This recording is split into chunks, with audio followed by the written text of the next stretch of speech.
So, our guest today is Eddie K. And if you do live in the Philadelphia area, Eddie is a longtime AA man, 51 years. Mark, you weren't even born, were you? No, I was literally less than 3 years old. I wasn't even born yet. I wasn't born yet. And when I read this last night, when I was posting it, I was like, how do you get that much time? Yeah. I mean, Eddie, and we're gonna welcome to the learn. show, buddy. Thank you, Thanks Gary. for coming on with Mark and myself. You're welcome. You're welcome. So, 51 years. Beautiful. Remember you couldn't get a day? I remember that. Yeah. I remember that, yeah. I have to ask you, let me just start off. I got to ask you this question.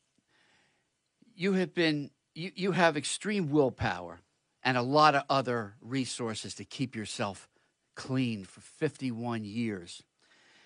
Does that translate into other parts of your life where you're so diligent in whatever you do? Definitely. It does. Definitely.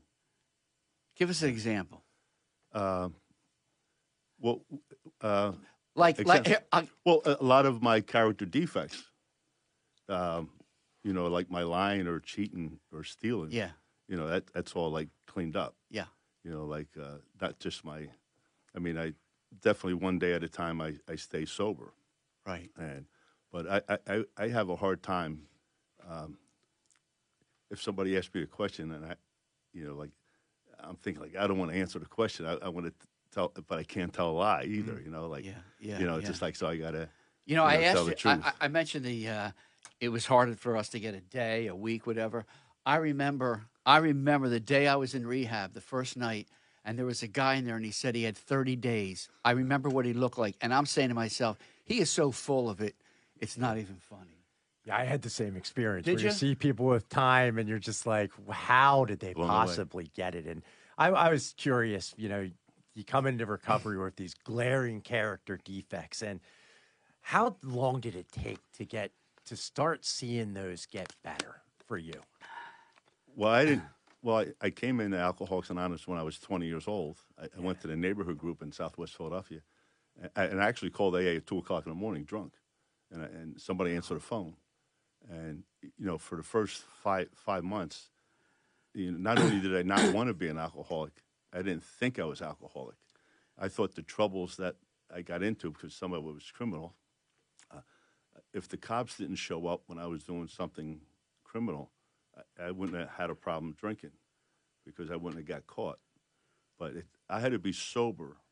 I had to stay away from my problem in order to see my problem. And the longer I stayed sober in the beginning, the more I started realizing, the more I started relating to this, to people and stuff like that. You're an example, Eddie, for whoever's watching us or just listening to us, that we do recover, we do get better. And, for the newcomers that are listening to this, they're probably thinking 50. Who's thinking 50 years? Yeah. But, just take a day at a time, take a week, take a month, whatever, and you'll get to where Eddie K is. Yeah. Well, I didn't believe guys that were sober. The first guy I heard speak at a meeting, it was January 17th, 1973.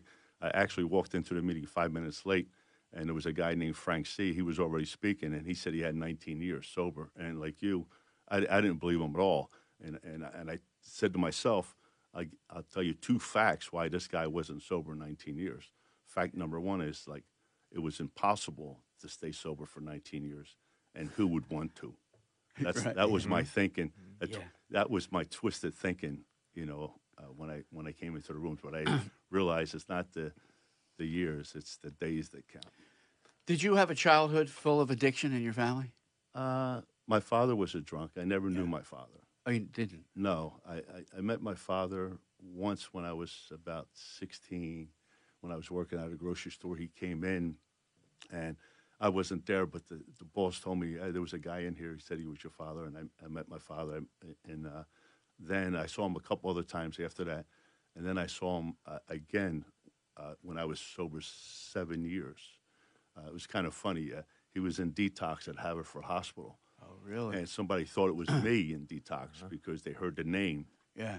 So I went to see this person, and I went upstairs. When I walked into the hallway and looked down the hallway, I saw this guy standing outside his room, and it was my father. And he just never got it, And, you know, when he was about 56 years old, he passed. Is it hard to talk about him? Yes and no. Yeah. You know, yes and no. But I had a great stepfather. Stepfather came into my life when I was 12 years old, and he was great. He married a woman with 5 kids. Yeah, that takes. You know, but you know, being 12 years old, having a father figure now, I had that little resentment and stuff like that because I think I got over more with my mother than, you know, that. So, but you know, when I started drinking at 16, I started to cause a lot of chaos. Yeah. You know, Hey, if you're just joining us now, we're talking to Eddie Kay. Eddie Kay is from Philadelphia, and he his 51 years clean, and that is really quite an accomplishment, considering a lot of people don't live to be 51 years old. Mm-hmm. And he's an example of that we do recover as long as we're alive. We do get better if we want to. Mm-hmm. If we want to. And he has, you know, growing up with your father not being around, and I can't imagine sort of the experience of finding out he went into the store and you hadn't seen him in so long. You know, had to be tough. Yeah. That's a Mark's a therapist. Isn't that some kind of trauma? It's absolutely trauma. I mean, when we talk about trauma, everything, the trauma of not having your father around, not knowing where he is, you know, this is all traumatic for a kid. And, you know, you talk about kind of resentment, and I imagine like the anger had to be kind of off the charts and probably fed into the drinking. Am I right? Or well, I didn't know. Gotcha. You know, like I didn't know. I just thought that was. I mean, other kids had fathers and stuff like that, but you had a stepdad who came into your life. Yeah, stepdad when I was 12. When you were 12. Yeah, and taught me a lot. Yeah, you know, my stepfather taught me a lot. Very taught me a lot. You know, but I when I started drinking at 16, it was just like instant trouble. You know, it was like mischief night every night. Every time I drank, I got in trouble. So you graduated high school? No. What year did you go? Well, the school was so overcrowded. They passed me from 8th grade to 9th grade, and it was so overcrowded they just passed me from 9th to 10th. Oh, so I you never skipped. went to school. You skipped those grades. I went to school part time. Yeah, that's good. That's a great way to do it. So I quit at 16 in 10th grade. Yeah. You know, I sort of quit, and you know, but when I got sober, you know, I started getting, you know, I got my license sober. My first year I got my GED and stuff like that. Well, so let me go back a little bit. So you're pushed through school. When did you start getting high? Well, I did huff glue for a couple of years before I started drinking, but you know, I didn't get in trouble. Yeah, I started drinking probably at 16 when I started working full time at the grocery store after I quit school. Yeah, and it just started out on Saturday night. You huffed glue. Can you imagine doing that? Yes, I did it too. And you know, did it. You what did does it that too? mean? You squeeze it. What do you do? Squeeze it out of the tube? It's not just like the Elmer's glue, because I used to think maybe it was just the Elmer's glue. Like Testers. You get the real glue, and you sniff it, and it's just like a very quick rush. It's not like a long, but you feel really crud afterwards. That's disgusting. Chemicals. You know that? Yes. And I had a bad dream, and I stopped huffing glue. I had a bad experience huffing glue, and I stopped there. And then what? Where'd you go to? I started drinking. People, you know, being the teenager in Southwest Philly, you know, we used to drink on the corners or, you know, underneath the bridge or on the railroad tracks and stuff like that. And, you know, I just started drinking at 16 and, you know, like anything else. I mean, I had to be sober to see it, but, you know, it was just Saturday night. And then why wait until Saturday night to start drinking on Friday night, and then Friday and Saturday night. And then why wait until Friday? Let's drink, you know, like Wednesday, Friday, and Saturday. And these are some of the things I saw when I stayed sober. When I hit the doors of AA, I started seeing a progression and stuff. And, you know, I was in jail twice at 17. You know, once in Florida for 30 days, and I happened to rob a store. You happened to rob us? You're like walking by and saying, hey, I'm thinking rob this place. Something like that. yeah, something like that. Drunk at the time? I happened to rob a store. Yeah. Well, I was a little drunk, but I was broke, and I wanted to drink more. Yeah, and that makes I sense. just, You know, our audience now, they're listening to this story. And, you know, if you're in trouble right now and you're starting to relate to Eddie's story, or if you have a loved one that's in trouble, please call the Substance Abuse and Mental Health Hotline at 1-800-662-HELP. That's 1-800-662-HELP, and there will be a professional person who will answer that phone and help you get into treatment. And Mark, you have a number that's Yes, important. another number is 988. If you're feeling suicidal, if you're having suicidal thoughts, call that number and you will get help. Yeah, they're good numbers. 988. And it's not just like an answering service that's going to answer either one of these lines. These are trained professionals. Yes, I've talked to people that have called, and it's very good. Sylvia J. from Davie, Florida, emailed Mark and me and says, the laws regarding sentencing for drug charges are not uniform federally, and it's up to the municipality usually. The same charges state to state can vary tremendously. Well, Sylvia, that's true. That's for any charge. It depends on district attorney. It depends on the judge. So, yes, sometimes you get lucky and sometimes you don't. Yes, and I've had some people from the great state of Ohio that I've just amazed at how sort of draconian some of the laws have been, where I get them in treatment and different states vary big time, is what I figured as a counselor. Eddie, Mark and I have talked about this a lot. I think he's stricter than I am. I think that we're way too punitive in this country. I think if you get caught, let's just say you rob somebody on the street. What's the difference if you get 3 years or 35 years? I would think after 3 years. 32 years. That's the difference. Yeah, exactly. That's a good point. You would learn your lesson. This is what ruins families and neighbor communities, the tough sentencing. Now, Mark, you're a little tougher than I am, aren't you? Well, as a counselor, I've had a lot of people that got sober, and the only way that seemed to work was they were on probation. Okay. Where they had drug testing and all of that. And they were ones that just couldn't seem to get it. And they almost needed that push or that accountability. I think for a certain percentage, that's correct. Okay. I agree with that. But there's a lot of people that either they did their probation, they did their prison time. I don't think there should be parole or I don't think there should be probation either. Because look, it hurts you from getting work, getting employment. Look, let's say you got 2 years in the county jail or something, and you come out. You should come out free. You did your time. If you get caught, if you could do something again, so they'll pick you up again. I don't know. For me, it seems a little too simplistic coming out of prison and then all of a sudden, especially just because we get so many people reoffend, and especially if they don't have that accountability. Now, I got to tell you, Gary, one thing I do agree with on this is it's way too long. I get people that they've been on probation for 10 years and they've gotten caught with THC in their system and it keeps on getting extended, so I think it's way too long. Yeah. Okay. That's a good point. I guess it depends on the charge. Middle ground. Yeah. A middle ground. I mean, again, I guess it should be more case to case. But I've just seen so many people where they would just go right back to it, if they didn't have that accountability, especially coming out of jail where you have that structure, then all of a sudden you can relate. Well, it happened to me. I burglarized the place and went to court in Philadelphia, and I got 2 years probation. But I was drinking, and 6 months later, I stick up a store.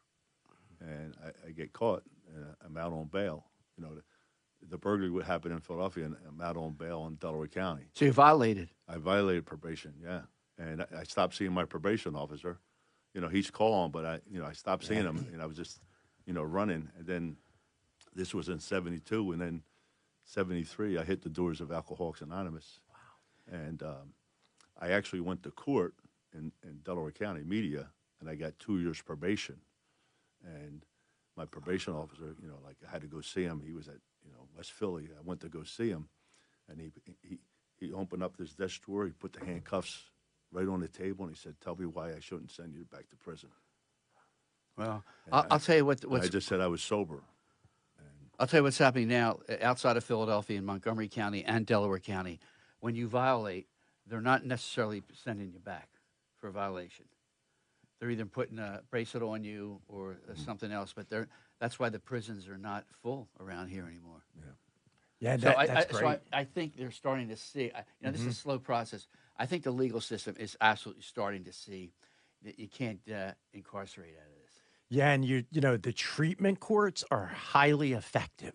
You know, some people go to these treatment courts, and you see it's amazing how well people do in that. So, but man, so you got, you know, you said something there too about how you called the AA hotline drunk, and then did you go to your first meeting? Because you know how you hear the only thing you need is a desire.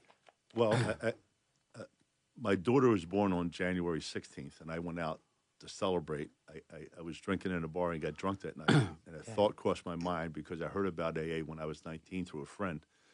And when the bartender slammed his hand on the bar, you know, and yelled out "last call," it hit me to call AA. So I looked up AA in a phone book, saw the neighborhood group. At 2:00 in the morning, I called AA, and then I walked down to AA, and we hung out for three hours until 5:00 in the morning.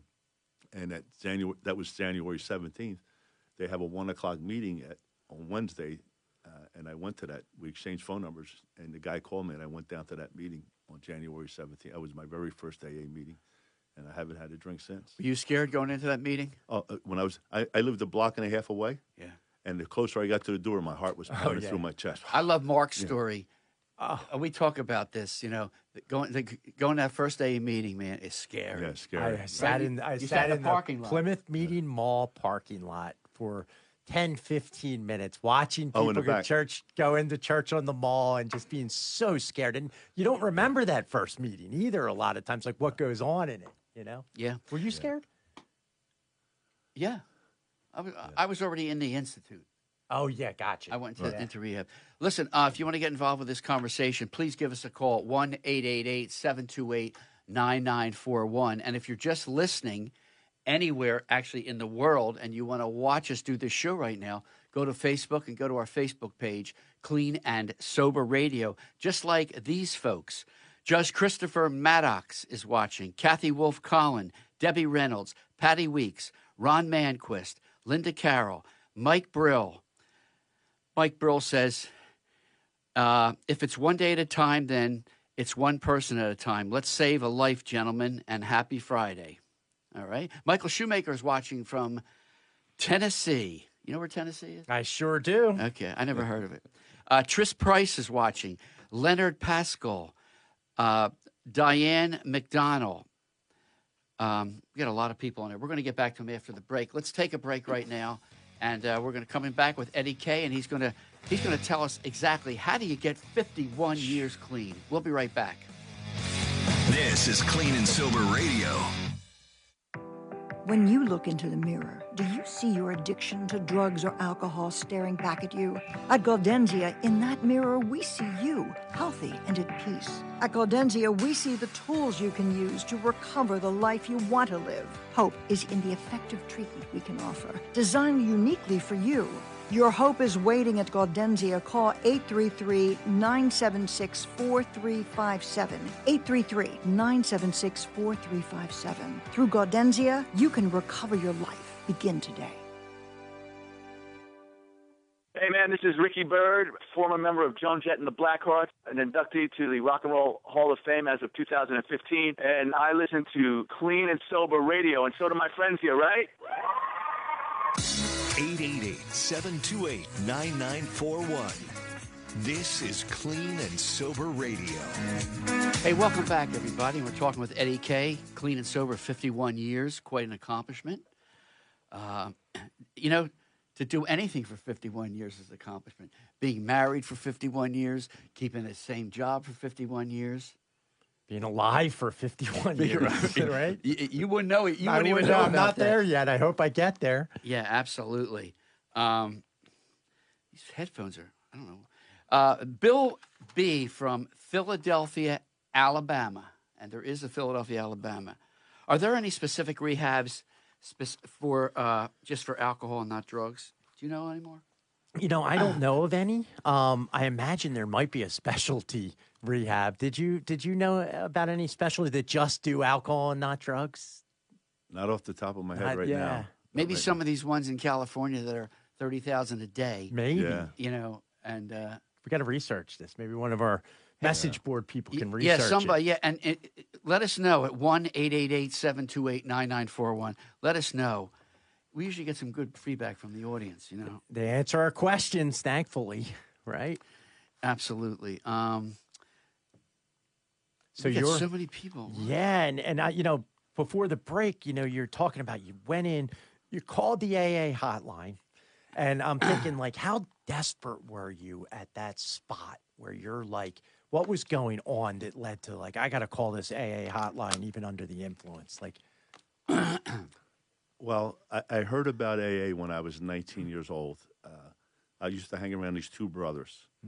One was my age, one was 6 years older, so it was easier for us to get alcohol. The one brother who was my age went to Vermont to go hiking. The other brother stayed behind. And next thing I know, he disappeared. And what happened was we all lived with our parents. Yeah. So when I called his house, and his mother said, he's not here, he's not here. Don't call here anymore. And so I didn't call there. 6 weeks later, I'm walking down the street in Elmwood Avenue. I see my buddy. Here he went to a rehab for 30 days, and he was going to AA at the neighborhood group.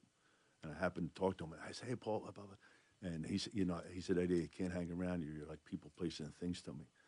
So when his brother came back from Vermont, we used to go get booze again. He would drink sodas with us.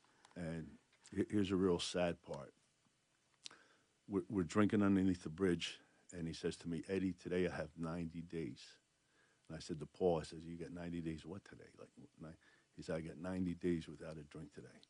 And I tell you something, I thought it was a lifetime. Yeah. And it is. The first 90 days, in recovery is a lifetime.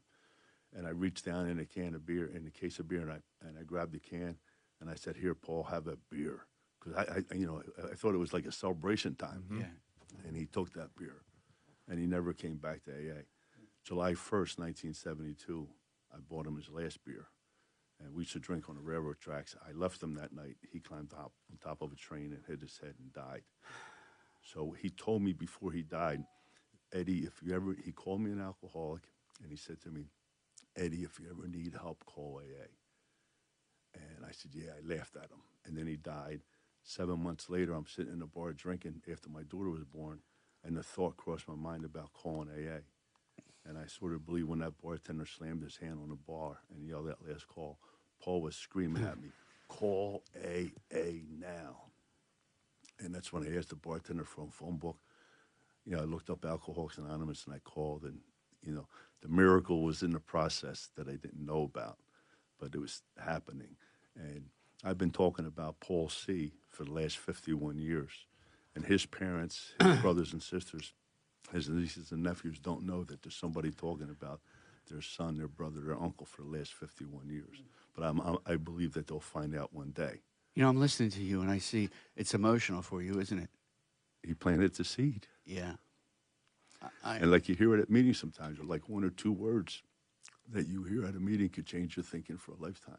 One or two words that you hear at a meeting could adjust your thinking for a lifetime. Yeah. And this guy planted the seed. And I live a life beyond my wildest dreams. I don't have everything, but I live a life beyond my wildest dreams. It's great that you feel that now. I can see you're very emotional talking about it. You just never know. One person can say one thing to you, and you might not react or even respect the person at that point, and then you start thinking about it. Maybe this is the way to go. You're so, I don't know, before you get into recovery, it's almost like an innocent thing. I had a friend that, I needed a drug test, and I thought, well, this guy doesn't use. He's the first guy I go to get this drug test, and then asked him to pee for me. And, it's so you're at that point, you don't know, and then you get sober, and then you look back, and you're like, man, I should have never done that. Our brains were so, I always say, wired so horribly, if that's even a word. And then we're lucky. Then if we are lucky, we start to get better. But we have to take that first step to getting into recovery. That gave me chills hearing that story, by the way, Eddie, about, and then you get 51 years after you go to AA, I still talk about that guy. Yeah. I still talk about Paul C. Yeah, it's crazy. Samuel L. from Des Moines, Iowa. Can you explain to me what dual diagnosis means? My wife says that I have those symptoms. So dual diagnosis, they used to call it dual diagnosis. Now they more like call it co-occurring disorders. And that's having both a mental health and a drug and alcohol issue. And the thing is, they both have to be treated at the same time. And I've had so many people that they couldn't seem to get sober. And then finally, when they were treated properly for the mental health issue and they were doing their recovery at the same time, it was like, wow, then they were able to accumulate clean time. Like people that, it's having two things at the same time that directly complicate each other. Yeah, I got to tell you something, Mark. When I got into rehab in '82, they didn't deal with it. They dealt with your drugs. If you had a mental problem, you were sent to a different part of the building which you didn't want to go to. And I got to tell you, sometimes it's hard because I have gotten people that get misdiagnosed. Right. They come in, they've been using meth for the last 6 months and they're diagnosed with schizophrenia, and they're put on antipsychotics and really it's from drug induced. And so it gets complicated, but I'll tell you, if you do have an underlying mental health illness that's not being treated, it's going to make it a lot harder to stay clean. But can you imagine your wife saying to you, I can.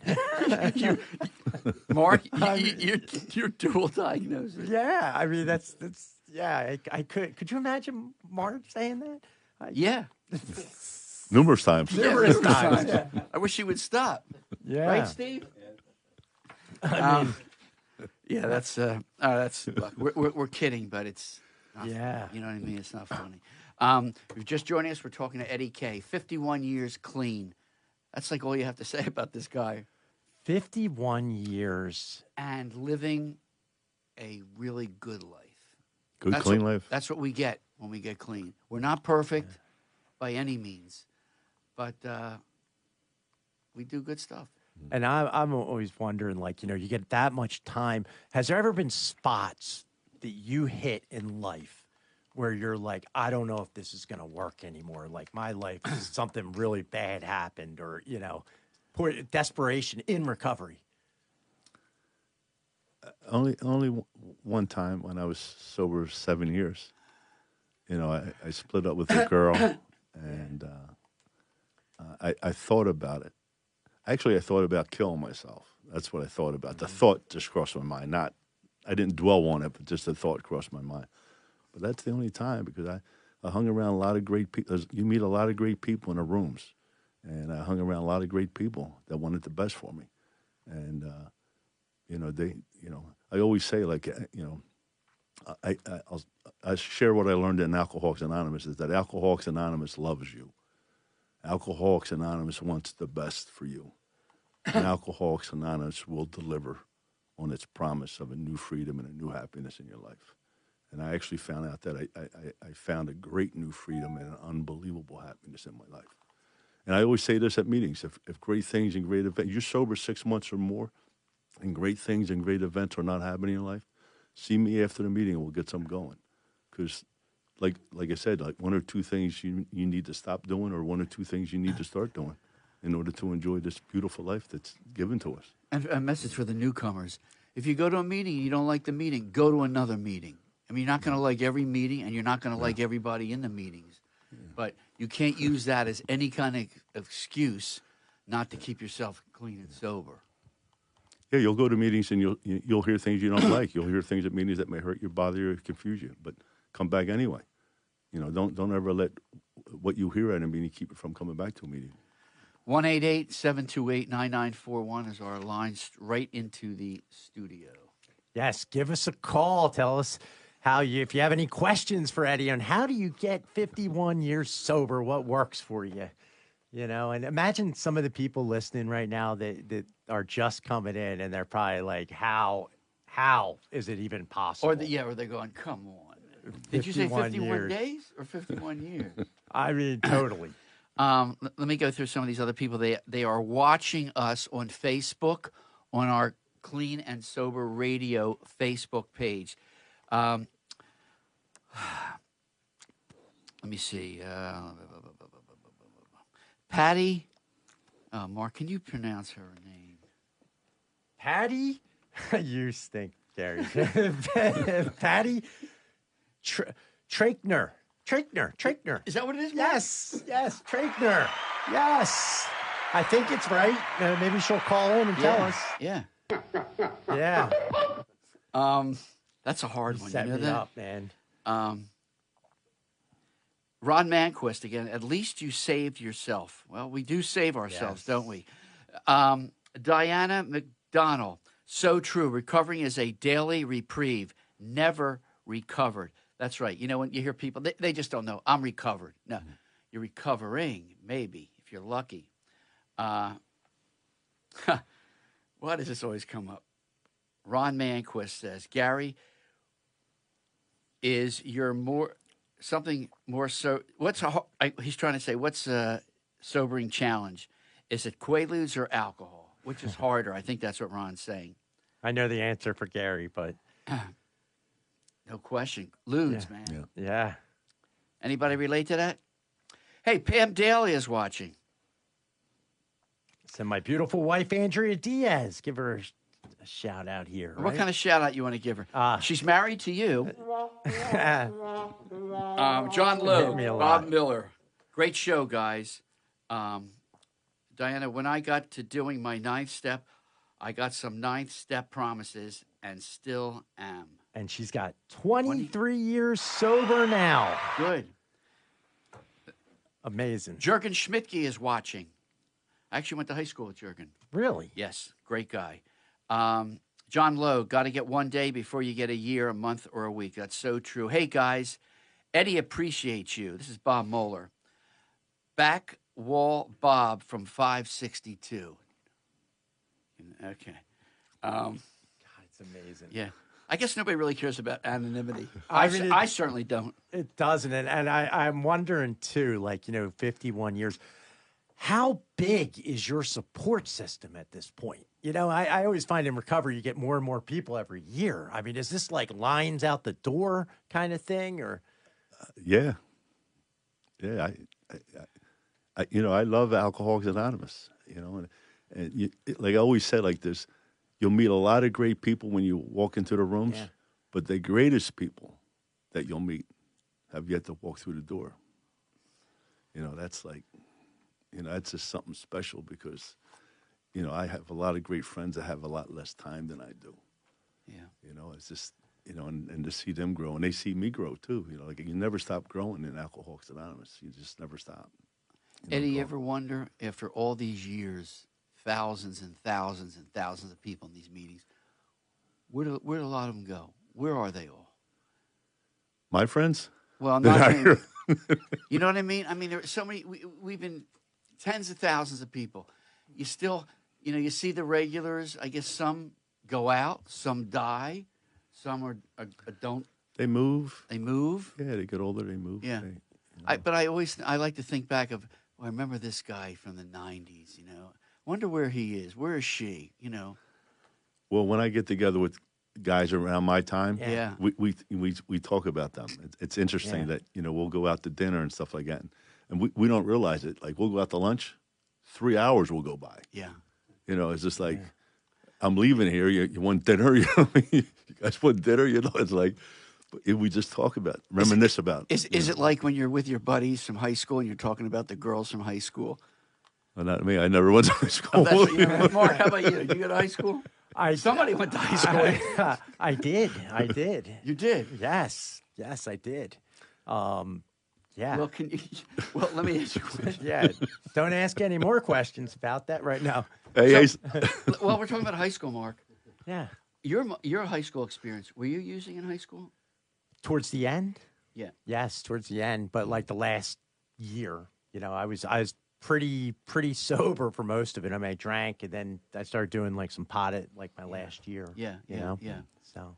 Yeah. It's interesting how some people start 9, 10, 11 years old. Some people don't start till they're high school, some college. And now I'm wondering now with the legalization of marijuana, which I am totally against, but that's the issue. What percentage of the population who never used are going to start smoking dope?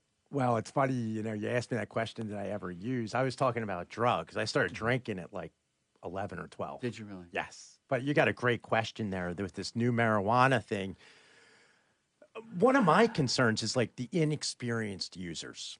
Does that make sense? Like, after you smoke pot a long enough time, maybe you feel like you can drive better, but but you can't. But the new users that don't use, that are out at the bar and they're selling this stuff and they get in the car and they're really, really affected. You know, that's what I'm concerned about. But what do you guys think? Do you think that people that never used it will start using it now? Well, since it's legal, they have to taste it, right? Yeah. It's illegal. Just let's I don't try know it. about that, Eddie. No? We're addicts. We have to taste it. Okay? Yeah. I think like the regular people like, nah. What about the wine coolers that are going to have THC in it? You know, they're going to be selling that stuff and already do. I think if your friends try it, you'll try it. That's If the you were thing. clean your whole life and you're now whatever you are, hey, I want to start getting high on marijuana. Probably not, yeah. You know? I mean, we are talking to 3 addicts here at the table, Yeah. 4 in the room. Well, there's but- 4 in the room, I in the can tell you room. that. I mean, maybe we have a skewed perspective here. Yeah, You know, yeah. but I would be like, if I'm 75 and I found Mark, this stuff. Let's yes. ask Brad. Oh, that's a great Brad, question. our IT Can he cameraman, get on camera? CBS alumni. Yeah, we need him on camera for this. Let me ask you something. You've been a good boy your whole life, basically, okay? Well, you know. When you started hearing about this marijuana, did you have these say, I gotta smoke, I gotta try it? Not at this age. No. No. Who knows what it would do to my... I'm lucky to have the brain that I have left right now. That's I true. would be afraid to. But I see your point. I think, and I was thinking about like junior high. Yeah. When somebody would offer you something, you would try it, right? I mean, I just remember it's a silly little thing, but a buddy of mine had candy that was flavored like liquor, like bourbon, Yeah, whatever. yeah. It was just candy. Yeah. But I was, ooh, what happens if I take this candy? So, but I tried it. You know, I mean, there's that peer pressure, even with candy. And But, you get you know, the cigarettes and pot and drinking and whatever. But Brad, you know. if you were an addict, you wouldn't say, I wonder what this is going to do to me. You're just going to say, give it to Let's me. see what it'll do. Let's see what it'll do to me. Yeah, yeah. But Right? the scare back then was, even with drugs, like it was going to affect your genes. And you were going to have 3-headed babies Oh, or something really? when you grew up. Yeah, there was a lot of that talk, you know. Okay, I want to mention Rick Michael, if I can. He writes this, so I'm going to put it out. I first met Eddie in 1976. I was 21 when I got sober in 1975 and was always the youngest guy in the room in my area of, let me see where I am here, of the suburbs. I knew I belonged, but others told me I was too young to be an alcoholic. My sponsor and I were at a large meeting in Center City, Philadelphia, Pennsylvania, and my sponsor said, you got to meet Eddie. If you think you got sober young, Eddie always says that he never took a legal drink in his life. That's amazing. Was it tempting on your 21st birthday? I actually had cake, ice cream and cake with my mother and my stepfather Wow. in our house in Southwest Philly. Yeah. Yeah. It's amazing. It is amazing, you know? It is. And, yeah, Diane McDonald says, glad I'm not attacked by weed or attracted to weed. Never have been. Thank goodness I'm a real addict. Yeah, right. We sort of look down on people that just You smoke know. marijuana, right? Yeah, I mean, it's crazy. Crazy It stuff. certainly is. Mike Hanron from Australia. I've spoken to him a couple times this week. Look at Oh, the yeah. people from around the world. I have the same anniversary day as Gary. May 4th, I will have 52 years. Well, Mick. I mean Mick Hanron from Australia.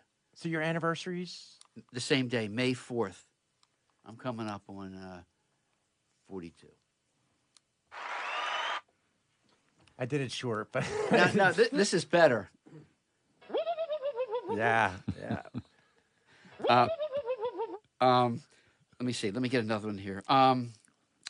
Jack B. from Philadelphia read the promo that you guys put out tonight, which was last night. Big congratulations to Eddie K. It's amazing. You know, and I wonder, Eddie, what do you do with 51 years on a daily basis to keep the sobriety? I mean, do you have like meditations? Look, I don't want him to answer the question. We're going to find out as soon as we come back, and we'll be right back. This is Clean and Sober Radio. When you look into the mirror, is your addiction staring back at you? Too many times, that answer is yes. At Gaudenzia, we see you differently. We see you as a whole person, healthy and at peace, living beyond the stranglehold of drugs or alcohol. At Gaudenzia, we see a pathway with tools you can use to lead you to recovering the life you want to live, recovering the life you want to share with the family who loves you. At Gaudenzia, we see hope and believe with the effective treatment we can offer, designed uniquely for you, within reach of where you are standing, you'll look into the mirror and see the potential for the fulfilling life that is in you. This time, you'll find your hope at Gaudenzia. It's spelled Gaudenzia. Call 833-976-4357. Again, it's 833-976-4357. Begin to recover your life through treatment at Gaudenzia today. Begin today.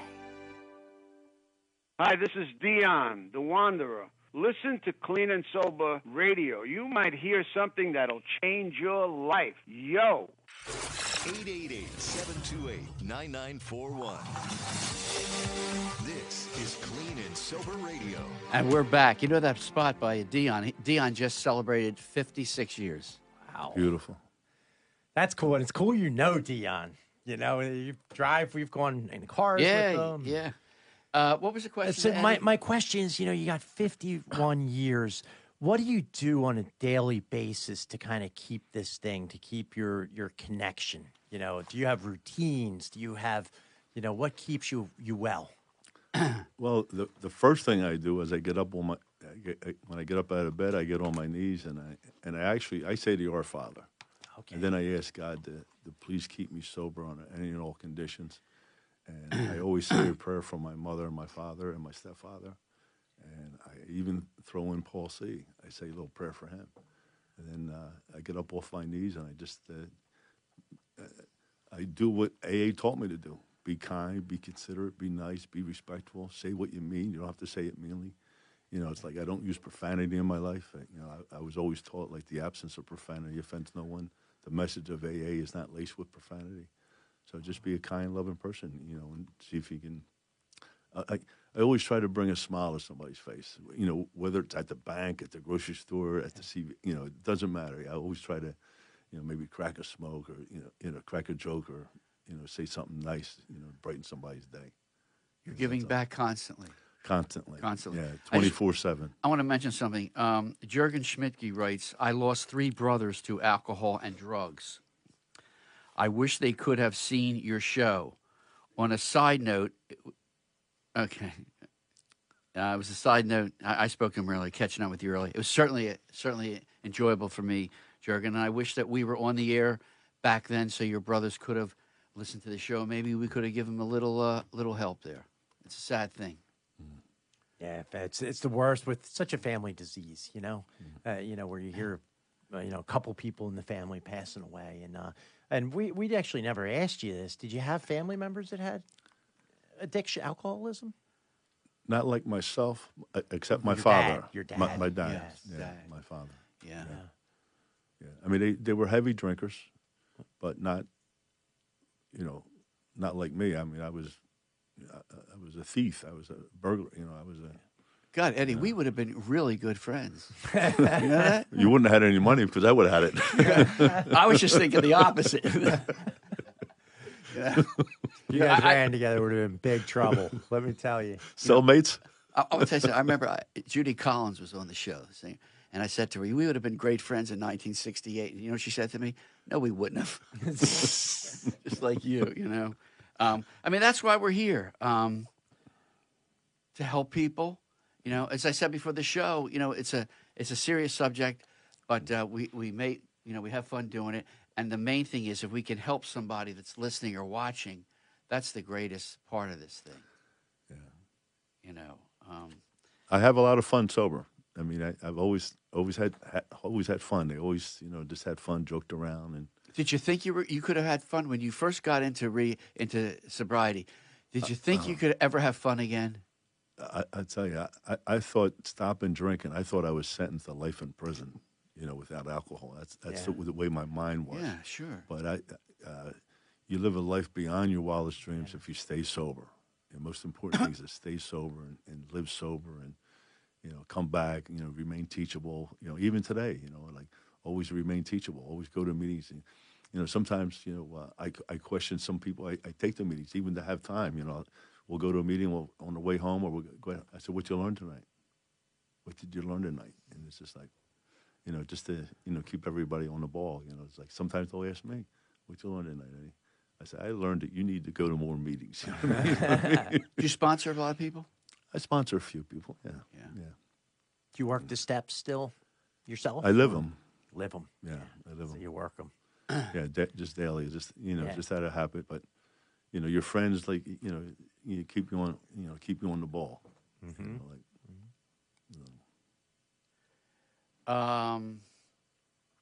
I think this is a message for you, but I don't really understand it. Your mother, Anna. Was your mother's name Anna? Okay. Your mother, Anna, is so proud of you. I know it. My mother loved alcohol. Like I said, I told you a story about the drugstore. Before the thing with the woman in front of me wanted AA batteries, and my mother's like, "Is she in AA? You know her from AA? You in AA?" And I'm thinking, Mom, she only wants AA batteries. Like, and That's a great story, man. my mother passed away when I was sober 31 years, and I this is what I learned then when she passed away. If you love Alcoholics Anonymous will love you back. Because when my mother was in the emergency room, my brother calls me on the phone and says, "Get over here, Eddie." I run over to the emergency room, Fitzgerald Hospital in Yaden. I go up to the reception desk, and I hear a voice behind me, "Eddie K, who loves you?"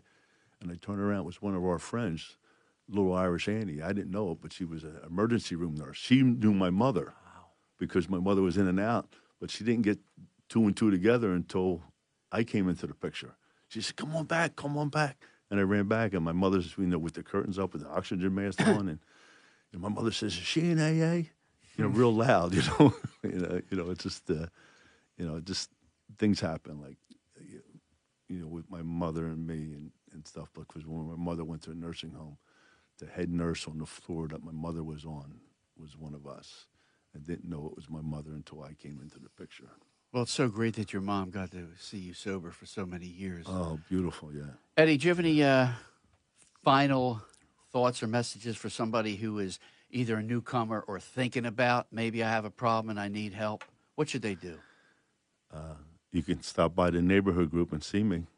It meets on Monday night at 7:30. Yeah, well, here's the problem. There's people in California listening to this, so they're not coming. Oh, by. they're not coming. They're not Maybe coming. they will. Okay. It's just one day at a time. Anything is possible one day at a time. I never thought it was possible to stay sober more than one day, but, the days add up to years and years up to, decades and stuff like that. But please hang in there, come back, never give up before the miracle happens. And, just remember that the program you go to wants the best, loves you, and wants the best for you. And hang around people that want the best for you. And you'll live a beautiful life. Eddie, thanks for coming into the studio with us. Thank you, guys. You'll come back again? In 10 years. I'll come In back 10 on years? 60, yeah. 60 you years have you- 50, you have 60. Okay, yeah, you'll come yeah. back. Hey, remember, if your loved one is struggling with addiction, I'm just told to talk a little slower because we have We time. still got time. Struggling with it, help is available. Please call 1-800-662-HELP. That's 1-800-662-HELP. For Clean and Sober Radio, I'm Gary Hendler. I'm Mark Sigmund. Thank you for joining us, and thanks for the support that you give this show every week. Who will rain and chase the dust away?